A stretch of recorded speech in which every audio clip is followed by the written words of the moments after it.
చదువుబడ్డ వాక్యంలో నుంచి ఒక సారాంశం. దేవుని ప్రజలైన ఇశ్రాయేలీయులు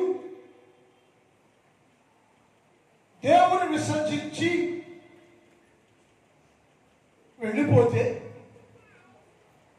వారు ఎన్ని స్థలాల్లో వారు శోధనకులుగా బాధకులుగా ఉంటే, దేవుడికి మొరపెడతా ఉంటే, దేవుడు వారందరూ చూసి, దేవా నేను నీ ప్రజలమే కదా, నీ జనమే కదా, నీ సొత్తే కదా, సహాయం చేయవా అంటే, గత కాలం అంతా మీరు వెళ్ళిపోయారు, కష్టాల్లో ఉన్నారు, ఇప్పుడు నేను నూతన క్రియ చేస్తున్నాను నేను అన్నాడు దేవుడు.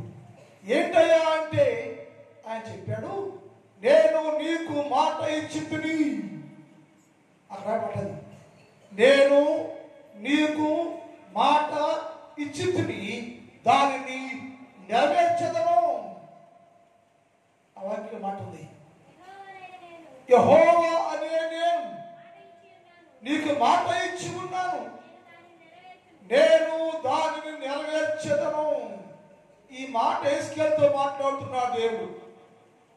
ప్రజలను ఉద్దేశించి, ఇశ్రాయేలీయుల ప్రజలను ఉద్దేశించి ఆ గురించి యేస్కేలుతో దేవుడు చెబుతున్నాడు, ప్రవక్త యేస్కేలు నా మాట వినయ్యు, నేను నా ప్రజలైన ఇశ్రాయేలీయులను, నా ప్రజలైన నా బిడ్డలను తేల్పిస్తూ ఉన్నాను.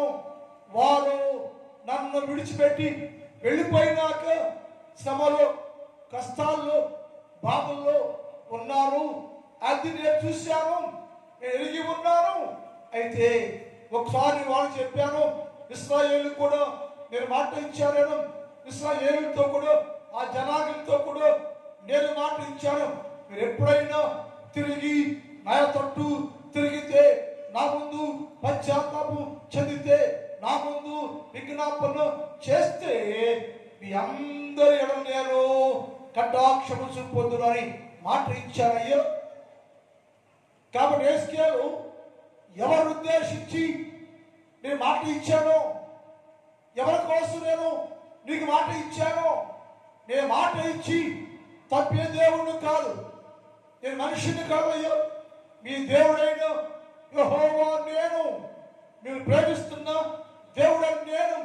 శ్రమల కొలువులో నా ప్రజలైన నా బిడ్డలైన వారు మగ్గిపోతా ఉంటే, గత కాలంలో వారు శోధకులో ఉంటే నేను వారిని చూశాను.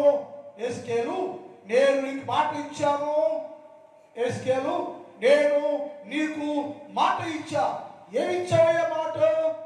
ఏమిచ్చావయ్యా మాట అంటే, దానిని నేను నెరవేరుస్తా.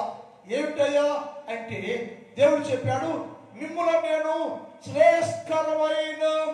శ్రేష్టమైన ఆశీర్వాదముతో నింపుతాను అని చెప్పి మాట ఇచ్చాడు. మీ అందరికి, ఎవరికి చెరలో ఉండి, ఇబ్బందుల్లో ఉండి, కష్టాల్లో ఉన్నారే ఇశ్రాయేలు, ఎప్పుడంటే గత కాలంలో మనం అనుకుందాం, పోయిన నెలలో మన కష్టాల్లో ఉన్నాం, సమస్యల్లో ఉన్నాం, శోధంలో ఉన్నాం. ఈ నెలలోకి వచ్చాం, నవంబర్ మాసంలోకి, 11 నెలలోకి వచ్చిన మనతో కూడా ఆయన వాగ్దానం అంటే, నేను మాట ఇచ్చాను, పోయిన నెలలో నేను ప్రార్థన చేస్తుంటే, మొరపెడతా ఉంటే, నేను నీకు మాట ఇచ్చాను, ఈ నెలలో నేను దానిని నెరవేరుస్తూ ఉన్నాను, మాటను నెరవేరుస్తున్నాను నేను. ఏమిటయ్యా నీ మాట అంటే, ఏం చేస్తావంటే, శ్రేష్టమైన ప్రతి ఆశీర్వాదాన్ని నేను ఇస్తున్నాను. శ్రేష్టమైన ఆశీర్వాదాన్ని నేను ఇస్తానయ్యా, మాట ఇచ్చాను. నేను మీ అందరు దీవిస్తాను, దీవునికలుగా మారుస్తాను, మిమ్మలను మీ కుటుంబాన్ని ఆశీర్వాదకరంగా ఉంచుతానని మాట ఇచ్చాను. కాబట్టి ఆ మాట, నేను ఇచ్చిన మాట నెరవేర్చి మిమ్మలను నేను ఆశీర్వదిస్తున్నానయ్యా. నిన్ను, నీ భార్యని, నిన్ను, నీ బిడ్డలను, నీ కుటుంబాన్ని దీవిస్తున్నాను నేను. ఎలాంటి ప్రతి ఆశీర్వాదంతో నేను నిన్ను పరలోకంలో నుంచి దిగి వస్తున్నాను నేను. ఎందుకంటే ఇక్కడ నీవయ్యా ప్రార్థనతో నన్ను ఎదుర్కొంటున్నావయ్యా.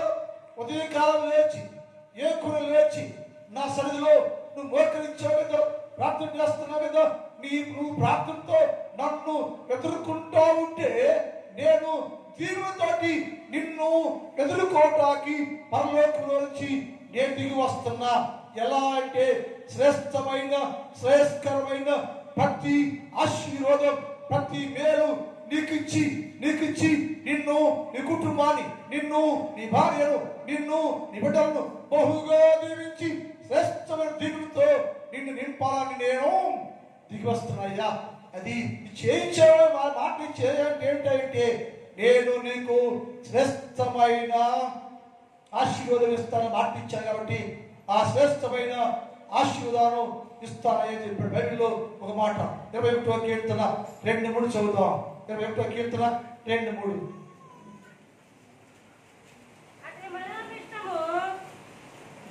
అతని మనోభిష్టము నీవు సఫలం చేస్తావన్న అతని మనోభిష్టము లోపు ఉద్దేశాన్ని నెరవేరుస్తూ ఉన్నాము. అతని పెదవుల్లో వచ్చిన ప్రార్థన మానక అంగీకరిస్తున్నావు. అని ఏమన్నాడు? నీవు నా కొరకు దిగిరాయ్యా, మేలు చెయ్యయ్యా అని ప్రార్థన చేస్తూ ఉంటే నేను ఇచ్చిన మాట ప్రకారం మాట నెరవేర్చి నీకు సమృద్ధి అయిన ఆశీర్వాదాన్ని దీవిన నీకు ఇవ్వటానికి శ్రేష్టమైన ప్రతి మేలు నేను నీకు ఇస్తానికి దిగి వస్తున్నాను. ఎందుకంటే అతడు చేసిన ప్రార్థన నేను విన్నా. ఏ కుటుంబంలో దేవునితో మాట్లాడుతున్నావో, ఏ దేశంతో దేవుని సన్నిధిలో లేచి మొదలుపెట్టి ఇది కావాలి సహాయం చేయి, మేలు చేయి, గతము కంటే అధికమైన మేలు దీవిన నాకు, నా భర్తకి, నాకు, నా భార్యకి, నాకు, నా బిడ్డలకి కావాలని ఎవరైతే అంగవేస్తూ ప్రార్థనతో నన్ను ఎదుర్కొంటూ ఉంటారో నేను అట్టి వారి కోసం నేను ఇచ్చిన మాట నెరవేర్చి మీకు ఇవ్వవలసిన శ్రేష్టమైన దీవులు ఇవ్వటానికి నేను దిగి వస్తూ ఉన్న శ్రేష్కరమైన ప్రతి ఆశీర్వాదముతో నీవు అతను ఎదుర్కొంటున్నావయ్యా. శ్రేష్కరమైన ఆశీర్వాదం, శ్రేష్టమైన ఆశీర్వాదంతో ఇది ఎలా అంతా నేను నింపబోతున్నాను. నేను నీ మాట ఇచ్చేదని నెరవేరుస్తున్నాను. నేను ఏమిటి ఇచ్చిన మాట అంటే నేను నీ కుటుంబాన్ని దీవిస్తాను అని మాట ఇచ్చాను. నీ బిడ్డలను దీవిస్తాను, నీ వంశాన్ని దీవిస్తానని నీ మాట ఇచ్చాను. ఈ నెలలో దానిని నేను నెరవేరుస్తున్నాను. యేస్కేలు వినయ్య ఇశ్రాయేలుతో కూడా నేను మాట ఇచ్చాను, నీకు కూడా మాట ఇచ్చాను. ఏంటంటే నీ ప్రజలందరూ నేను ఆశీర్వాదకరంగా దీవెనకరంగా మార్చి అందరు దీవిస్తాయా. ఎలా దీవెనయ్యా నువ్వు ఇచ్చే దీవెన ఆశీర్వాదం ఎలాంటంటే శ్రేష్టమైన ప్రతి ఆశీర్వాదాన్ని నేను నీకు ఇస్తున్నా. శ్రేష్కరమైన ప్రతి మేలు నీకు ఇస్తున్నాను నేను. అది పొందుకోవటానికి సిద్ధంగా ఉండయ్యా అని దేవుడు మాట్లాడుతూ వచ్చాడు. ఇర్మియా గ్రంథం 31 చూద్దాం. ఇర్మియా 31:23 చూద్దాం. ఇర్మియా 31:23. ఇశ్రాయేలు దేవుడును సైన్యములకు అధిపతి యెహోవా ఇలా సెలవిస్తూ ఉన్నాడు. అమ్మా, చెరలో నుంచి నేను తిరిగి వారిని రప్పించుతో గమనించాలి. గత నెలలో నీవు శ్రమలో ఉండవు, శోధంలో ఉండవు. ఆనాటి ఇశ్రాయేలు వలె నీవు కూడా చెరలో, శోధంలో, బాధల్లో, ఇరుకుల్లో నవంబరు నెలలో రాకముందు అనేక శ్రమలో ఉండి ఉండవచ్చు.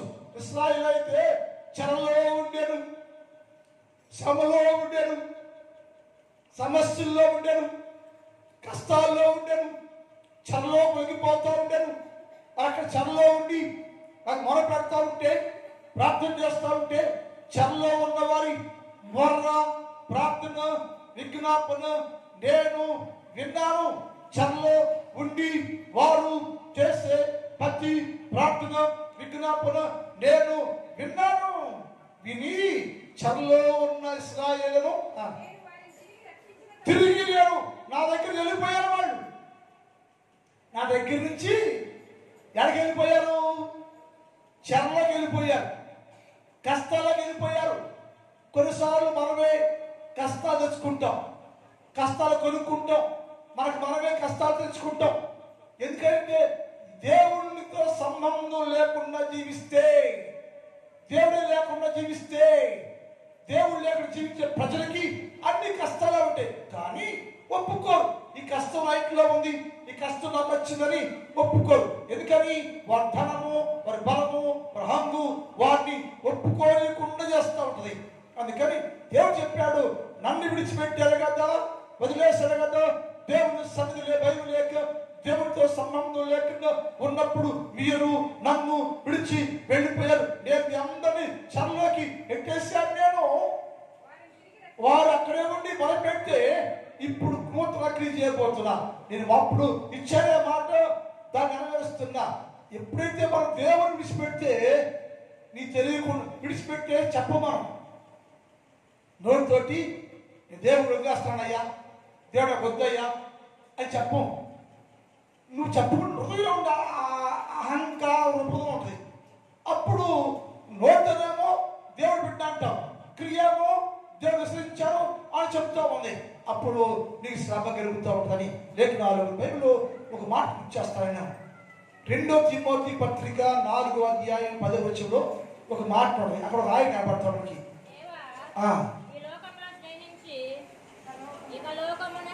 2 తిమోతి పత్రిక 4వ అధ్యాయం 10వ వచనం.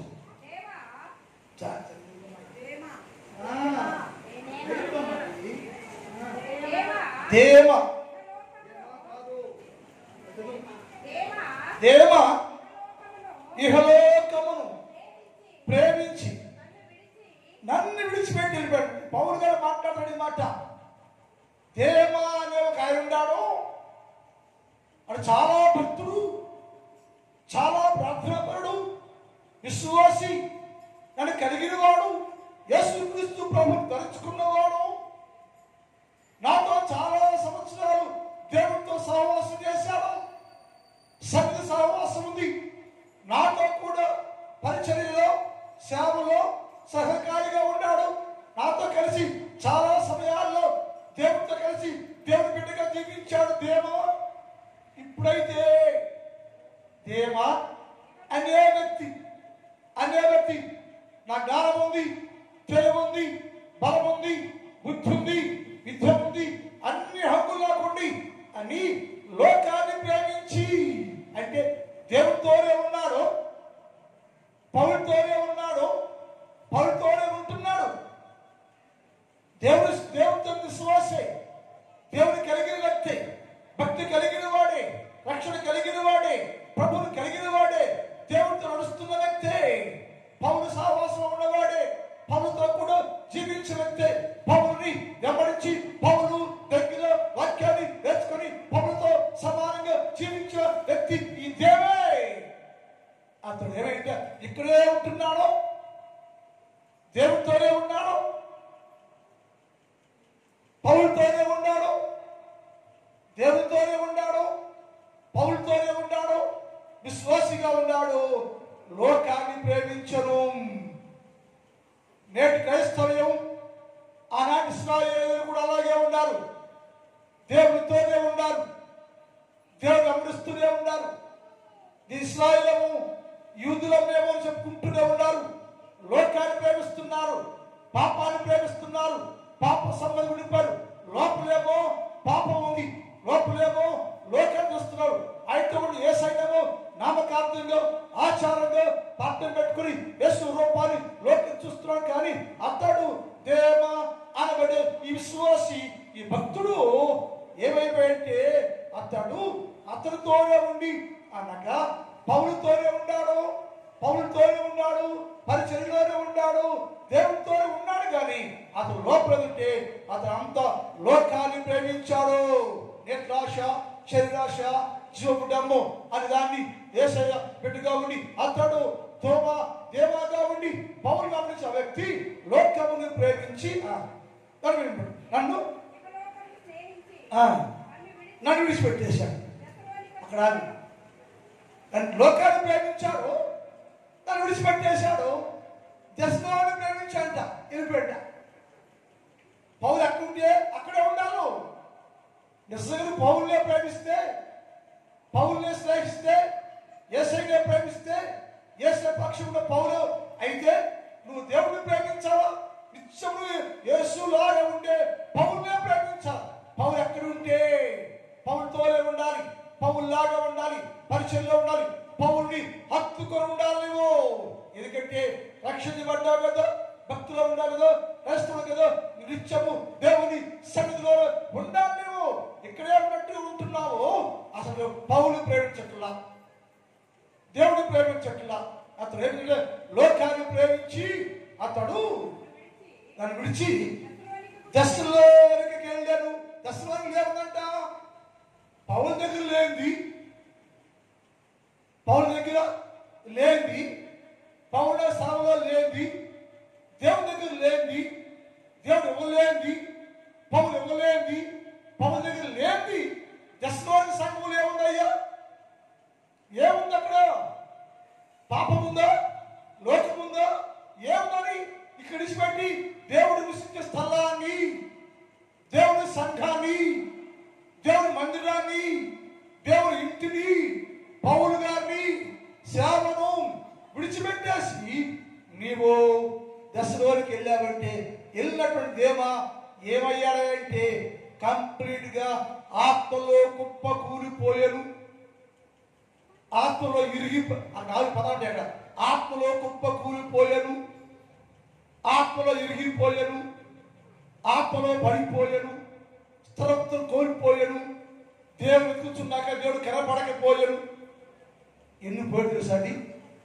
అన్ని కోల్పోయాడు, అన్ని పోగొట్టుకున్నాడు, అన్ని కోల్పోయాడు. కోల్పోవడానికి కారణం ఏంటయ్యా అంటే అతడు పౌలును విడిచిపెట్టేశాడు.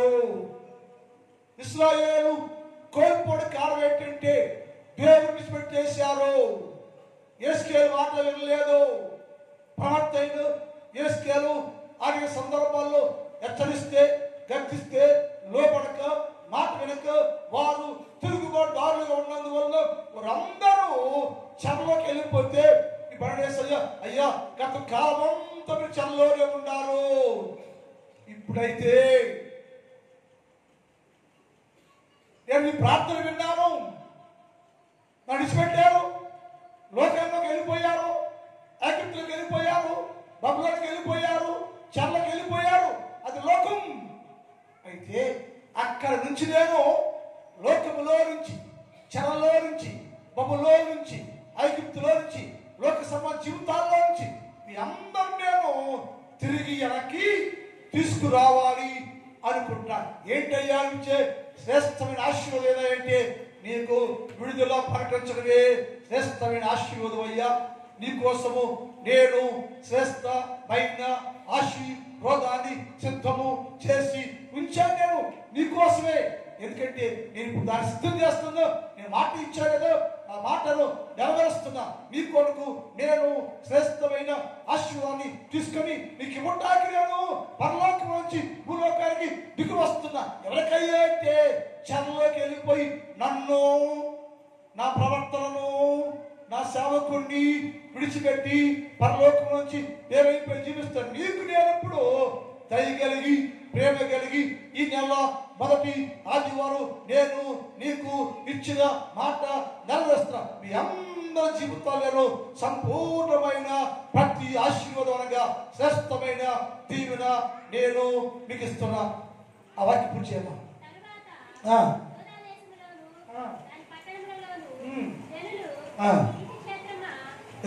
యూదా దేశములోను దాని పట్టణములోను జనులు నీతి క్షేత్రమా, పవిత్ర పర్వతమా, ప్రతిష్ఠిత పర్వతమా, యెహోవా నిన్ను ఆశీర్వదించునని అను మాట ఇంకెప్పుడు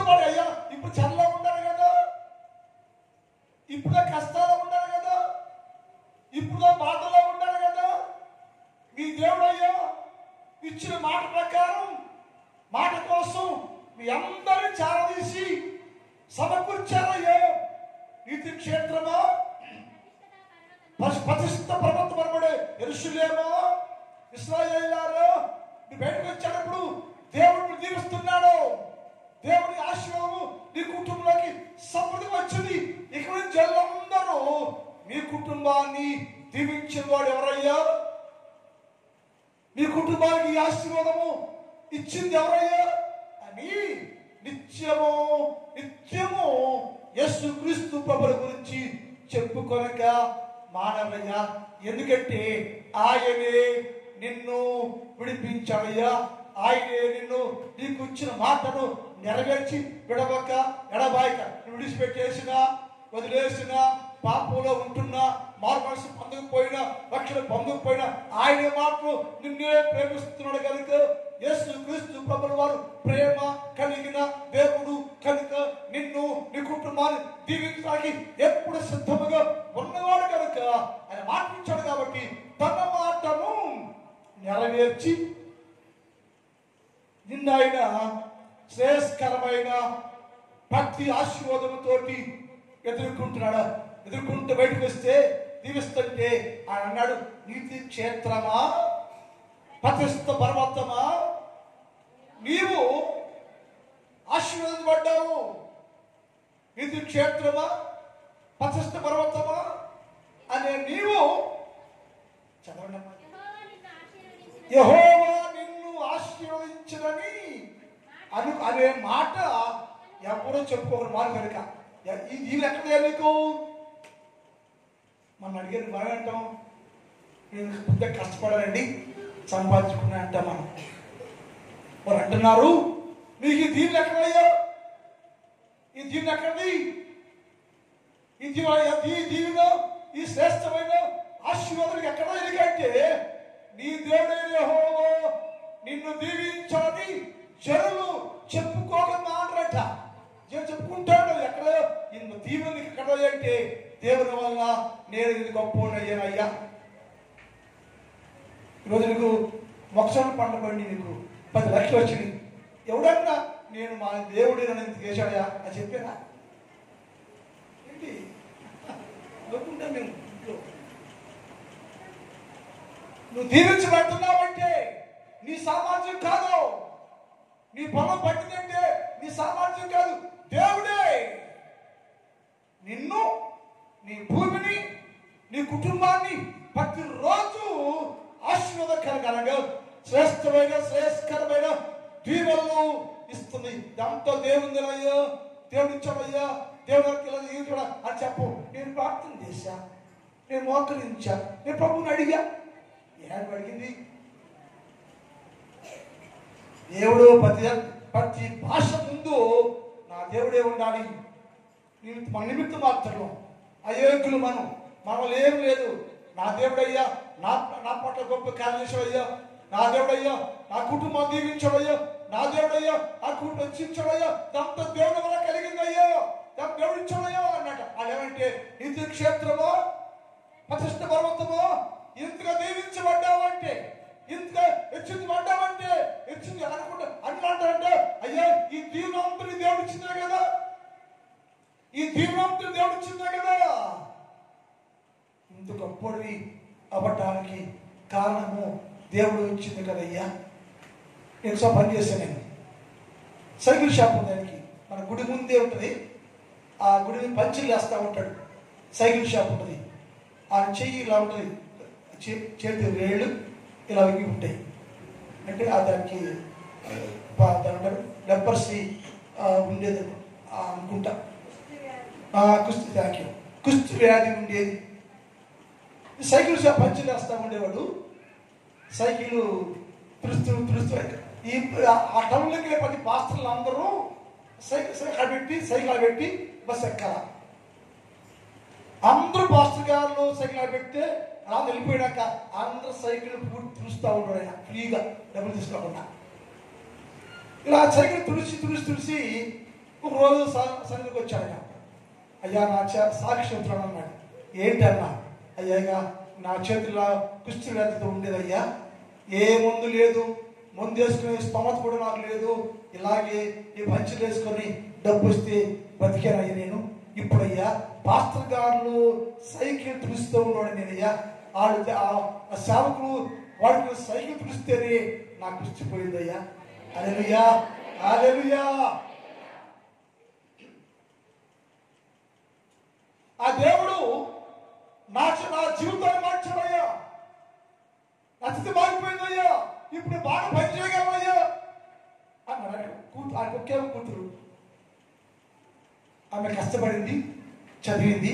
ఆ ఊర్లో ఆమె మొదటి కలెక్టర్గా పాస్ అయ్యి కలెక్టర్ అయ్యింది. ఎక్కడి ఆస్తి ఆమె అంటది అయ్యా మా నాన్న లెపరసీ అయ్యా, మా నాన్న కుష్ఠరోగి అయ్యా, తిండికి ఆహారం లేదు మాకు. ఈ రాత్రులు ట్యూబ్ లైట్ కింద కూర్చొని చదువుకున్నా నేను.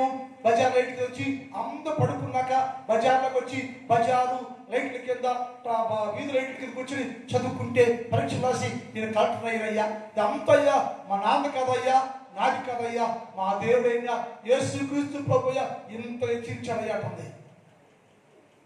అందుకేంటంటే నీతి క్షేత్రము ప్రతిష్ట సమ ప్రణతము. నీ దేవుడు నీ కుటుంబం దీవిస్తున్నాడు, నీ దేవుడి కుటుంబం హెచ్చించాడు. ఆమె ప్రతి నెల దక్షిణ భాగం రక్షణ సాగించింది. ఆ ఊరు రక్షణ సంఘాన్ని గుడిని 30 లక్షలు పెట్టి ఆమె కట్టింది. ఆ కొన్ని సేవకుడికి ఆమె కారు కొనిచ్చింది. ఆ సంఘంలో ఏ జరిగినా సరే ఆమె చేసింది, ఎవరిని చేయదు. ఉపవాస ప్రార్థనకు వచ్చింది, కిందే కూర్చుంది, ఊడ్చుంది, కడుగుద్ది, ఊడ్చి కడుగుద్ది, అందరూ భోజనం పట్టించింది. అందరూ అయిపోయినాక అందరితో కలిసి కూర్చి భోజనం చేస్తుంది. అది క్రైస్తవ్యం. ఇంతకు వాటి కారణం ఏంటయ్యా? ఎవరి చదివించిందో ఏంటి? యేసు ప్రభు ఇచ్చాడయ్యా. యేసు ప్రభు ద్వారా నేను దీవించబడు. నాకు శ్రేష్టమైన ప్రతి ఆశీర్వాదం అయ్యా, శ్రేష్టమైన ప్రతి దీవి నాకు ఇచ్చాడయ్యా సయ్యా. అందుకని నీతి క్షేత్రమా ప్రతిష్ట పర్వతమా నువ్వు దీవించబడతా ఉంటే, నీ కుటుంబం దీవించబడతా ఉంటే అనేకంట వాళ్ళందరూ దేవుని దగ్గర దీవించబడ్డారు కదయ్యా అన్నట్టు. అందుకని ఒకటి శ్రేష్టకరమైన ఆశీర్వాదంతో నిన్ను ఎదుర్కొంటా. రెండోది నిన్ను ఫలభద్రంగా చేస్తావు. ఒక మాట చదివాను, ఏస్కేలు నీ ఎండిపోయిన దేశాన్ని, ఎండిపోయిన నీ భూమిని నేను తిరిగి వాళ్ళ చిగురుపు చేస్తా. ఎండిపోయిన నీ భూమిని, నీ పొలాన్ని, నీ దేశాన్ని నేను మనలో చిగురుపు చేస్తాను నేను మాట ఇచ్చాను కదా. ఇప్పుడు నేను దాన్ని నీ భూమిని, నీ దేశమును, నీ వారిని నేను చిగురింపు చేస్తా. ఏమైపోయాయో గత కాలమంతా ఎండిపోయారయ్యా. గత కాలమంతా శోధనలో, సమస్యలో, నీరు లేక, ఆహారం లేక ఎండి అది మోడైపోయిందయ్యా. ఇప్పుడైతే నెలలో నేను నిన్ను, నీ కుటుంబాన్ని చిగురింపు చేస్తా. కొత్త చిగురుస్తాను నేను చిగురింపు చేస్తున్నాను నేను. ఆ మాట చూద్దాం. అది యేసుకేలు గ్రంథం 36:8. పర్వతములారా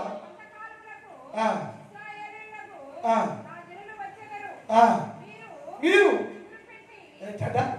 తిరిగి వచ్చి చిగురు పెట్టి, తిరిగి వచ్చి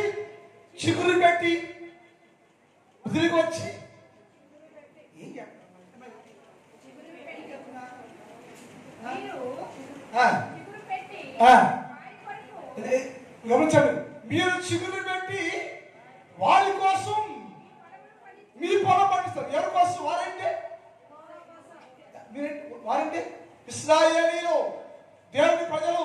నీ భర్త కోసం, నీ భార్య కోసం, నీ బిడ్డల కోసం, మీ కోసం నువ్వు కష్టపడతా ఉంటే నేను వారిని చిగురుంపలు చేసి మీకోసం ఫలపత్రిక చేస్తాను. నేను ఫలించు చేస్తాను.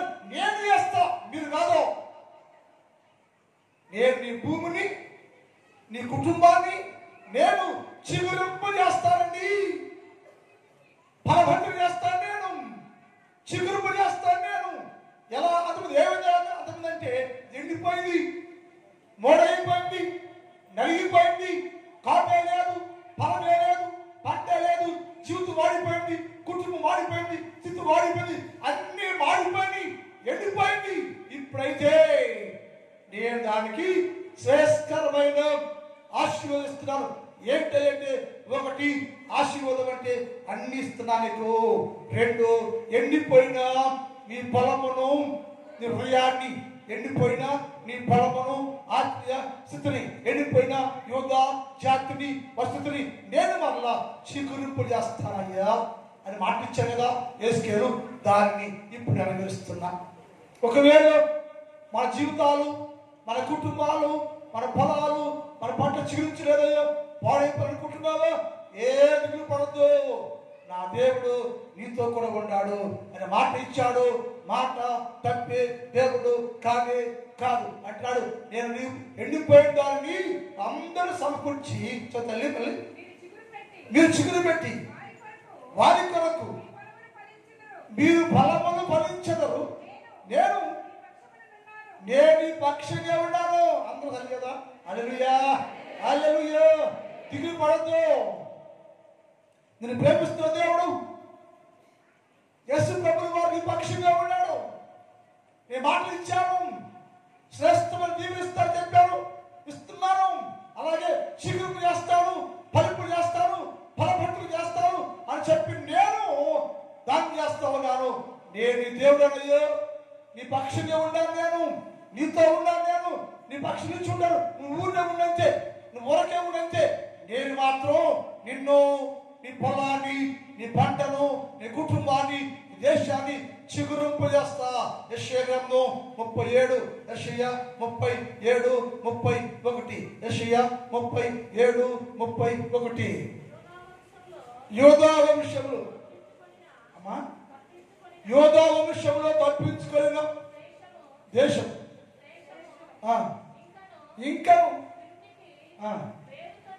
ఇంకా క్రిందకి వేరు తన్ని మీదకి ఎదిగి ఫలించి ఇప్పుడు దాకా ఎడారిలో ఉంది, శేషంగా ఉంది, మిగిలిపోయి ఉంది, ఎక్కడో ఉంది. అది ఇప్పుడు నేను దానిని వేరు తన్ని బలమైన వేరేసి అది ఎదిగి ఫలించి అనేకులకు ఫలభట్టుగా కనపడేదానిగా చేస్తానని నేను అలా చేస్తానని మాట ఇచ్చాను.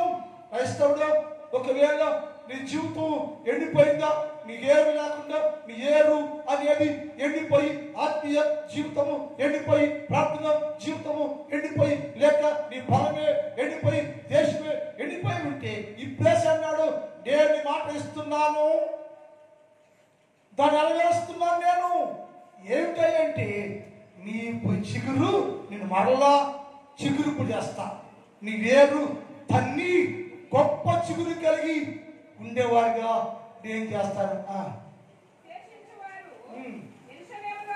యెరూషలేములో నుంచి ఈ చిగురించిన వారు సర్వలోకంలోకి వెళ్ళి, నేను చిగురించానయ్యా, ఒకప్పుడు మోడుగా ఉన్నాను, మోడు మారిపోయాను, ఇప్పుడైతే దేవుని వాగ్దానాన్ని నెరవేర్చి నా జీవితాన్ని చిగురింపజేశాని చెప్పి అనేకులకు సాక్షిగా ఉంటారు.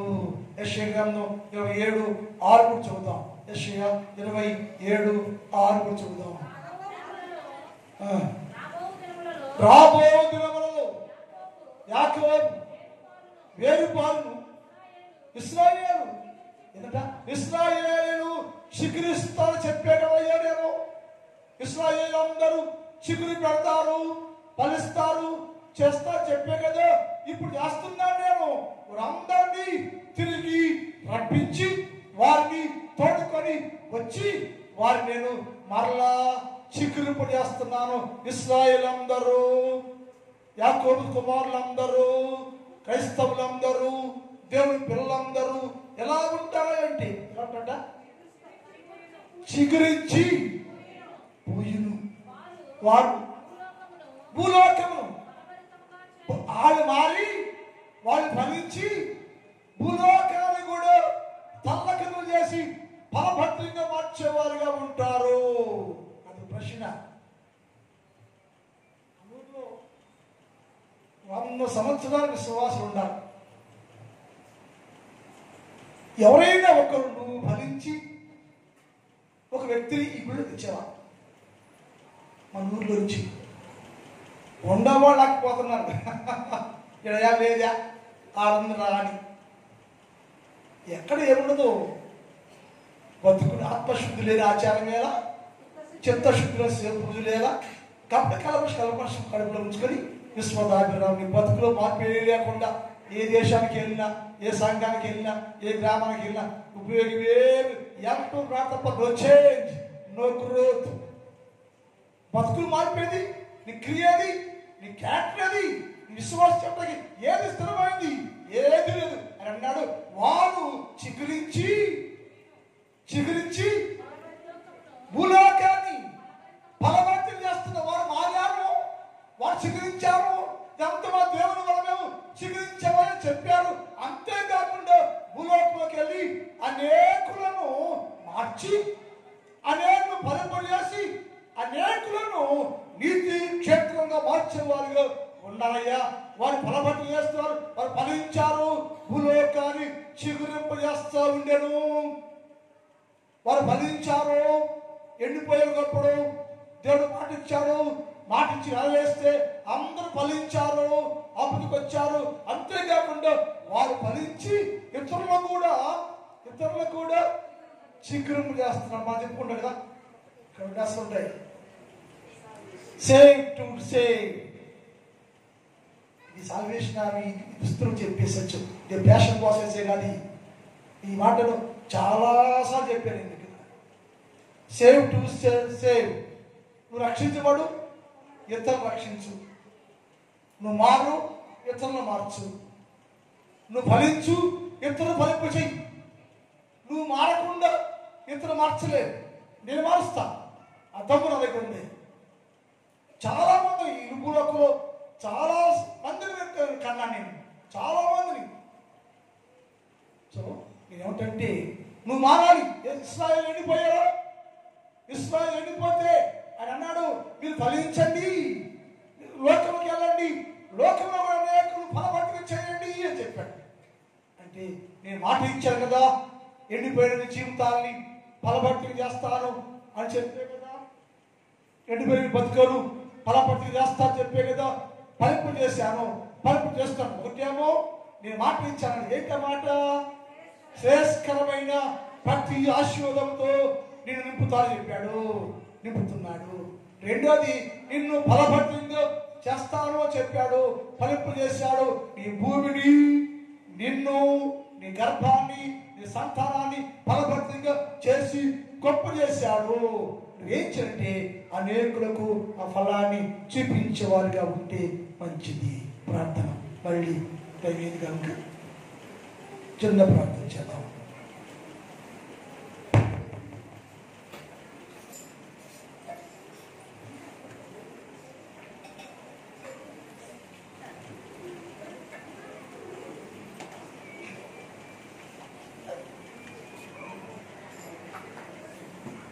చిన్న ప్రార్థన చేద్దాక మోకరించు. మొక్కడాక చెల్లి మోకండి, మోకరించమ్మా, మోకరించు తల్లి, ఒక్క నిమిషం మోకరించు. దేవా, ఇప్పుడు దాకా ఆత్మీయంగా శ్రమలో ఉన్నానేమో, ఆత్మీయంగా దూరంగా ఉన్నానేమో ప్రభువా. ఈ మధ్యాహ్న కాలంలో నువ్వు మాట ఇచ్చావయ్యా, మాట నెరవేరుస్తున్నావయ్యా, నెరవేర్చావు ప్రభువా. ఏమిటి మాట అంటే, నీకు శ్రేష్టమైన దీవెనలు కలుగు చేస్తాను అని చెప్పి నవంబర్ నెలలో అట్టి ఆశీర్వాదాలు మాకు ఇచ్చావు తండ్రి, ఈ స్తోత్రం అయ్యా అని ప్రార్థన చేసుకో. రెండోది, అయ్యా నన్ను చిగురు చేస్తాను అని చెప్పేవారు ప్రభు. నా జీవితం ఎండిపోయింది, చిగురు లేకుండా ఉన్నాను. నేను ఇచ్చిన మాట ప్రకారం నన్ను చిగురు చేస్తున్నావయ్యా, వ్యర్థం చేస్తున్నావు. కాబట్టి నా జీవితాన్ని చిగురింప చేయ్యా, ఫలభర్తంగా చెయ్యయ్యా, చిగురింపు చెయ్యయ్యా, ఫలభర్తంగా చెయ్యయ్యా, దీవించయ్యా, ఆశీర్వదించయ్యా, గొప్ప చేయి ప్రభువానికి స్తోత్రం అని ప్రార్థన చేసుకోండి, ప్రార్థన చేసుకోండి, ప్రార్థన చేసుకోండి. ప్రభుత్వం మాట్లాడు, ప్రభుత్వం మాట్లాడు, ప్రభుత్వం మాట్లాడండి. ఒక్క నిమిషం ఎస్ఐతో మాట్లాడు. దేవా, ఈ రోజయ్యా నెలకి మొదటి ఆదివారంలో నువ్వు ఇచ్చిన వాగ్దానం ప్రభా, నీ మాట ప్రభా నెరవేరుస్తున్నావయ్యా. నాకు ఇచ్చిన మాటను నెరవేరుస్తున్నావయ్యా. నేను దీవిస్తాను అని చెప్పే కదా, దీవిస్తానని చెప్పి మాట ఇచ్చి ఆశీర్వాదంతో నన్ను నింపుచున్నావయ్యా. ప్రతి మేలు, ప్రతి దీవెన నాకు ఇస్తున్నావయ్యా అని ప్రార్థన చేసుకోవాలి. నా తండ్రి, నీ పాదములకు వందనాలు. పరిశుద్ధుడైన దేవ, యేసుకేతో మీరు మాట ఇచ్చారు, దాన్ని నెరవేరుస్తాను నేను అని చెప్పాను. ఏమిటైన మాట అంటే, ఇశ్రాయేలులను చాలంత ఆశీర్వాదాలతో నింపుతాను అని చెప్పారు. నీ మాట ప్రకారం వారికి శ్రేష్టమైన ప్రతి ఆశీర్వాదాలతో నింపారు. మాకు కూడా నెలంతా ప్రభు శ్రేష్టమైన ప్రతి మేలుతో నింపండి ప్రభా. నీ మాట మా పట్ల కూడా నెరవేర్చండి. నా సంఘంలో ఉన్న ప్రతి కుటుంబానికి శ్రేష్టమైన మేలు, శ్రేష్టమైన దీవెన, శ్రేష్టమైన ఆశీర్వాదంతో నింపండి. ఏ కుటుంబానికి ఏది తక్కువ కాక నెలంపయ్య ప్రతి కుటుంబము ఆశీర్వాదాలతో వర్ధిల్లే భాగ్యము దయచేయమని ప్రార్థన చేస్తున్నాను. ఈ మధ్యన కాలంలో ఈ స్థలంలో మోకరించిన చిన్నవారు, పెద్దవారు, స్త్రీలు, పురుషులు, యవనస్తులు, వృద్ధులు అనేక మంది ఉన్నారు తండ్రి. ప్రతి బిడ్డను దర్శించండి. నెలంతా మంచి ఆశనివ్వండి, ఆరోగ్యాన్నివ్వండి, బలాన్నివ్వండి, శక్తినివ్వండి, కాపాడండి, కృపాక్షేమాలతో నింపండి, నడిపించమని ప్రార్థన చేస్తున్నా ప్రభా. రోజు వాక్యం ప్రభా శ్రేష్టమైన ఆశీర్వదిస్తానని వాగ్దానం చేస్తున్నారు, ఇచ్చావయ్యా. రెండోది, నిన్ను నేను బలపడికి చేస్తాను అని చెప్పి మాట ఇచ్చావు తండ్రి. ఆ మాట నెరవేరుస్తున్నావయ్యా. మా జీవితాల్లో ఎండిపోయిన మా జీవితాలను, మా బతుకులను, మమ్మల్ని చిగురు చేస్తుంది వారికి స్తోత్రాలు మా తండ్రి. ప్రతి బిడ్డను దీవించమని యేసు వారి పరిశుద్ధ నామములో ప్రార్థిస్తూ ఉన్నాం తండ్రి. అందరూ లేచిపడ్డామండి. ఆశీర్వాదంబు మా మీద వర్షింప చేయుమీశా, ఆశతో నిండియున్నాను ఈ సత్య వాగ్దత్తము. ఈ మాకి మీద కృపరించుము దేవా, అమర ప్రేమ లక్ష్యము కృపరించుము దేవా. తండ్రి దేవుని ప్రేమ, కుమారుడు యేసుక్రీస్తు వారి కృప, పరిశుద్ధాత్మ దేవుని యొక్క అన్యోన్య సహవాసం ఇప్పుడు ఎల్లప్పుడూ సదాకాలము మనందరి తోడై ఉండునుగాక. ఆమేన్. హల్లెలూయా, హల్లెలూయా. మీ అందరూ కొందనాలని క్షేమంగా వెళ్ళండి.